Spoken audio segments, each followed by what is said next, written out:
RFK Jr. just replaced the CDC advisory board with the equivalent of your high school quarterback replacing Tom Brady in the Super Bowl. Let me give you examples. Let's start out with Robert Malone, who continues to claim he invented the mRNA vaccine. He didn't. He worked on a delivery part of it in the 1980s. It's like saying the guy who invented a screw for the iPhone invented the entire iPhone. He overstates his credentials all the time for credibility, but he has none. Or let's say Mark Kuldoff, who decided that we should just let everything rip. No masks, no mandates. You know who tried that? Sweden.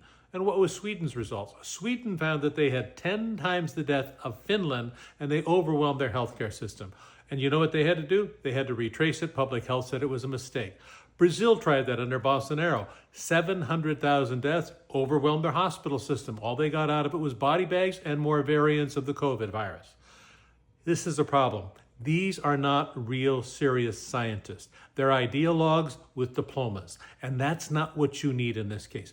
Imagine now if we got the bird flu back as human-to-human viral transmission. These are not the people you want in charge. Imagine if Ebola came to the United States. These are not the people you want on the advisory committee. You want people who are real scientists, who do real work, who are not ideologues. Here's the difference. Malone and Kuldoff and their whole gang have been proven wrong time and time again, but they keep stating their position because they believe in their ideology. A scientist will say, we thought this once, and now we've revised it and thought it again. That's not weakness. That's not lying. That's science. These people aren't scientists. We need real people because we live in a world where we're this far away from the next pandemic, and instead of RFK draining the sewer, he filled it up with snake oil.